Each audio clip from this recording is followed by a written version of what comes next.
Thank you very much, Daniel Ohome, for the sports. And now, Colonel retired John Rioba served the Kenya Army wing of the Kenya Defence Forces for 28 years, initially joining as a cadet before rising through the ranks to a colonel and commander of the 5th Battalion, famous as the Fighting Five in Gilgil. Rioba also served as a commandant and military clerical college in Kabete and was involved in a number of peacekeeping missions in the region and beyond. He graces this week's edition of Military Tales with Ben Troy Njue.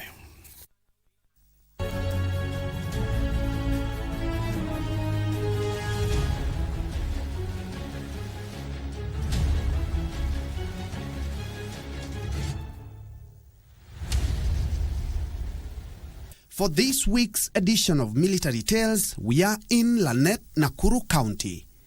Here we visit one Kenya Army veteran, Colonel retired John Rioba, who served as an army man for 28 years and retired as a commandant in one of the military schools in the country.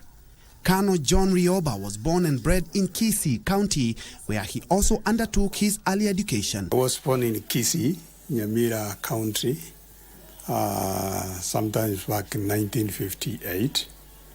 I grew up in KBC. I was educated in KBC in Tana Primary School. After that, I went to Cardinal Tunga High School, Mosocho, where I learned from 1975 to 1979. I did my EAC, and I joined the army thereafter. He joined the Kenya Army in 1980 as a cadet with a solid sports background. With time, Colonel Rioba would rise to the position of commander of the 5KA or the 5th Battalion in Gilgil. And others. Then I was selected to join cadet in 1980 here at Armed Forces Training College, where I graduated 1980, that's October, then joined 50 ACP. 50 ACP is 50 Air Cavalry Battalion.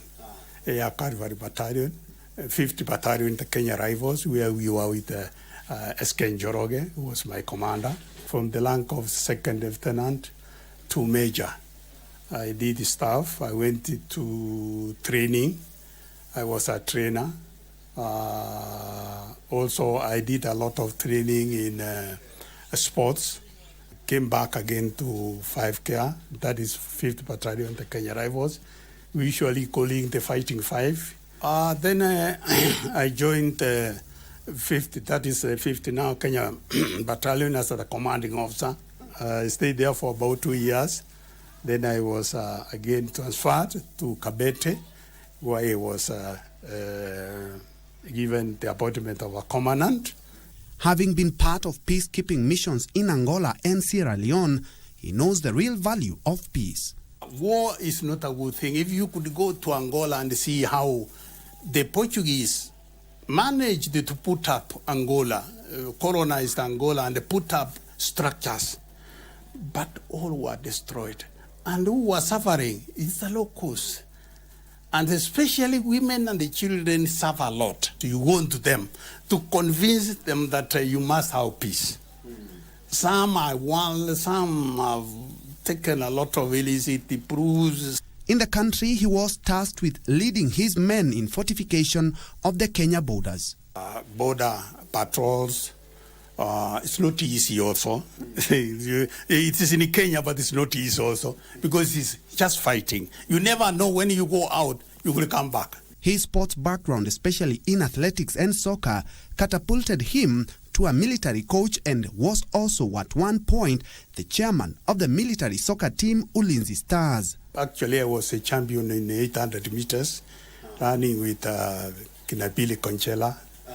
I was a coach in most of the sports. I've been in the chairman of Ulinzi Stars and took them to Tanzania or East African Games in Tanzania.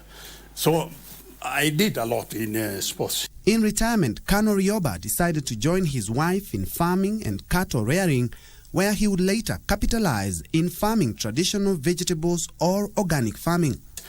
people feel that it is a low class. It is vegetable selling is for women and low class people. But I did it with my vehicle. I would come to the shamba, get the vegetable, open, tie them, go to the roadside and sell. I could sell very well, and I enjoy it. It was shaky at first. I feared, I'm a Kano, I can't do this. How can I sell vegetable? How can I do this? Kano Rioba would later realize that farming was a far more rewarding venture than even his former job, despite selling his vegetables by the roadside. I planted vegetable, I sold vegetable actually along the roadside, and I enjoyed having that. Comparatively, when I was living, I didn't have as much money as when I came to organic farming. Retired commander has a message for his colleagues who are retiring on how to prepare and make the switch to retirement. Where you are, you drop down. Don't stay where you are. If you stay where you are, you expect everybody to salute you. You come down.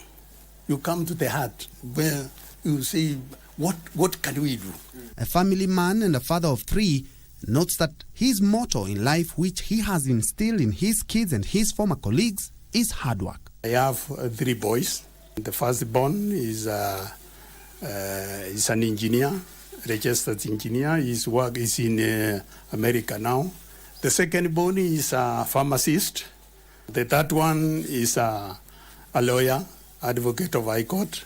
All are married with their children. So I have 6 grandchildren. Motivational speaker and a life coach. Before we left, we took a tour of his farm, which keeps him and his wife busy. His message to serving officers, he quotes a lesson he picked from one of his former commanders, General Daudi Tonje. General Tonje brought something very good in the military. He brought the medical, he brought the Pillar 5, which has helped a lot of officers and men to go out. For Military Tales, I'm Ben Troy Njue.